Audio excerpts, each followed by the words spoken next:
Au nom du Père, et du Fils, et du Saint-Esprit. Amen.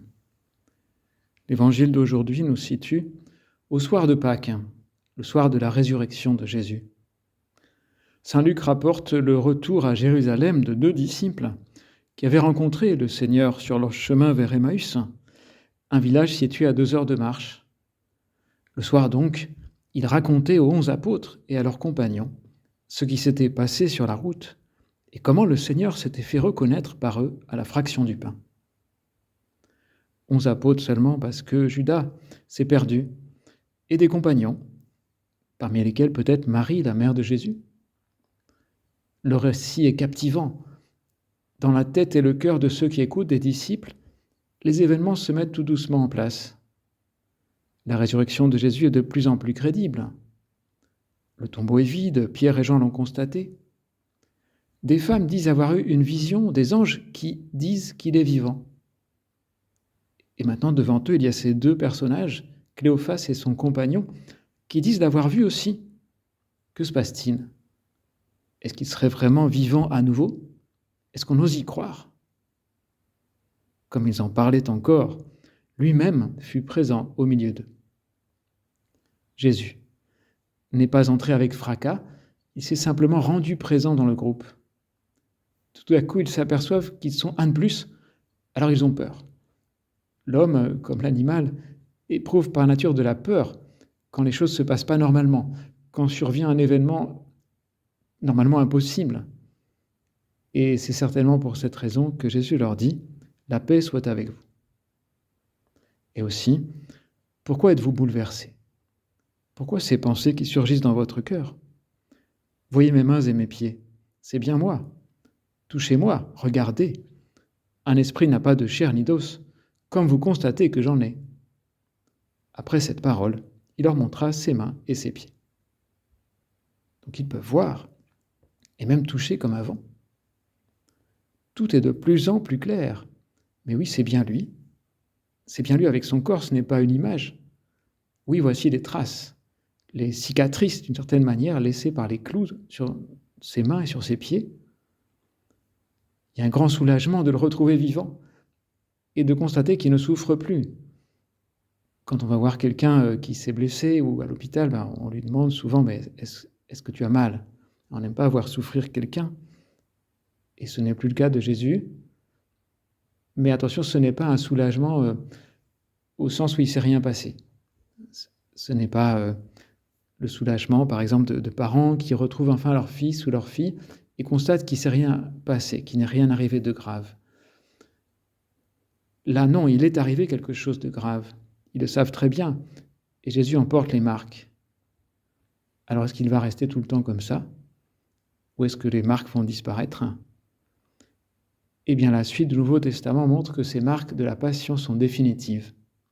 On ne pourra jamais dire qu'il ne s'est rien passé. On ne pourra jamais remettre les compteurs à zéro, comme si de rien n'était. D'ailleurs, c'est une tentation actuelle avec le numérique. Voilà, c'est fini, on n'y pense plus, on efface l'historique. Non. Définitivement, en la personne sur le corps de Jésus ressuscité, nous voyons aussi la souffrance à cause de nous. Mais ce n'est pas triste. C'est pour notre salut. C'est pour nous sauver. Et c'est pour la plus grande gloire de Dieu. Pierre le dira au peuple quelques jours plus tard, c'est la première lecture de la messe. Vous avez renié le saint et le juste. Vous avez demandé qu'on vous accorde la grâce d'un meurtrier. Vous avez tué le prince de la vie. Lui que Dieu a ressuscité d'entre les morts, nous en sommes témoins. D'ailleurs, frère, dit Pierre, je sais bien que vous avez agi dans l'ignorance, vous et vos chefs. Mais Dieu a ainsi accompli ce qu'il avait d'avance annoncé par la bouche de tous les prophètes, que le Christ, son Messie, souffrirait. Convertissez-vous donc, et tournez-vous vers Dieu pour que vos péchés soient effacés. Donc ce qui est arrivé, mais c'était pour Dieu la manière de triompher du mal, par le bien, et de remplacer la désobéissance des hommes, la mienne aussi, par son obéissance. Et c'est pourquoi nous pouvons être pardonnés si nous nous convertissons. Saint José Maria, dans une méditation prêchée un jour de Pâques, affirmait « C'est le moment de nous renouveler, mes enfants ». La sainteté consiste en cela, renaître chaque jour, recommencer chaque jour. Ne vous faites pas de soucis pour vos erreurs si vous avez la volonté de recommencer.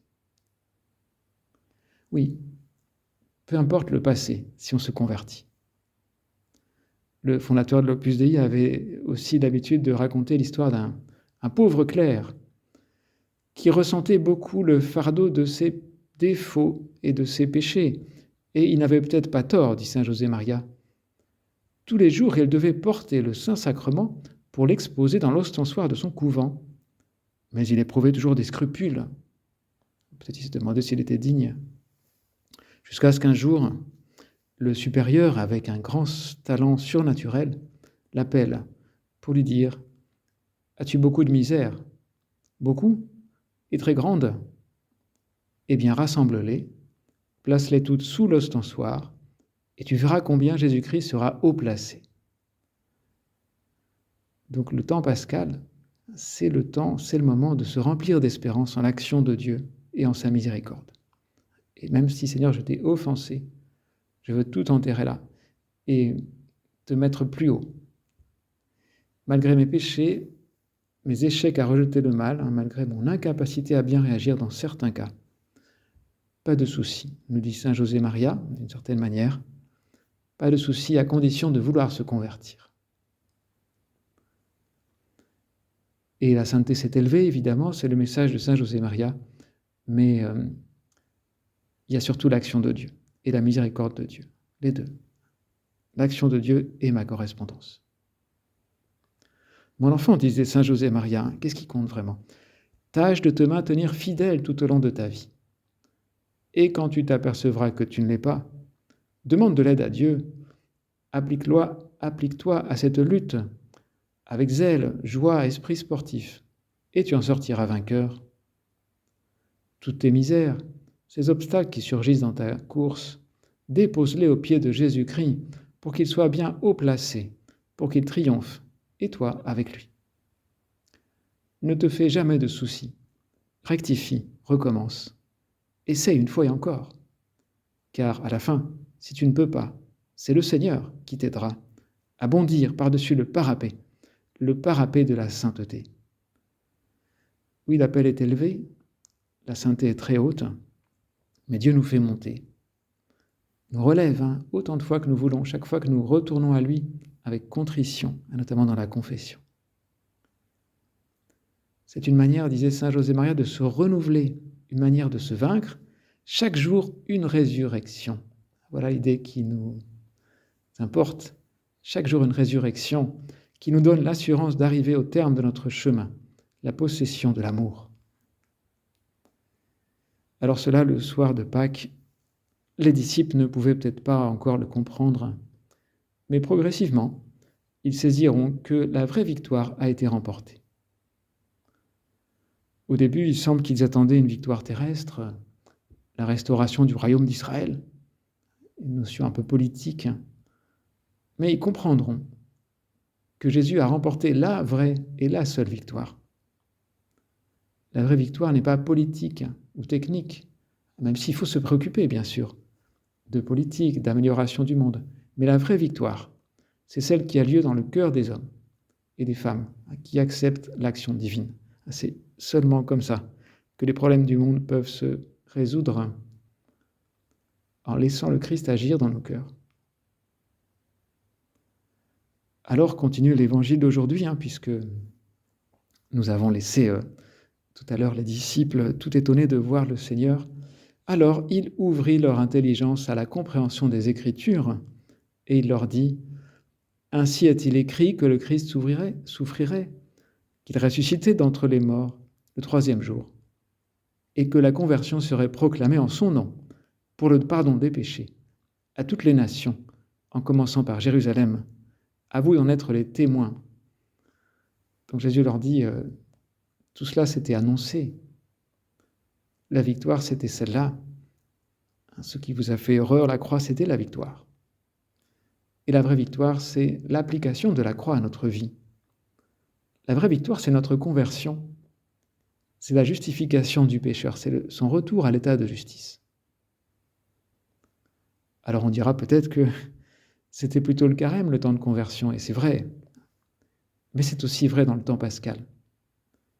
Une conversion joyeuse et pleine de confiance, appuyée sur la résurrection de Jésus.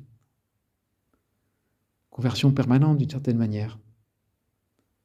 Une conversion sur quel point particulier de ma vie?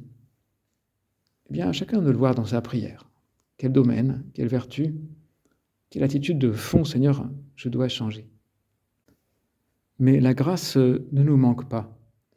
La grâce de Pâques, qui est celle d'un renouvellement, d'un retour à Dieu quotidien. Chaque jour, une résurrection. Au nom du Père et du Fils et du Saint-Esprit. Amen.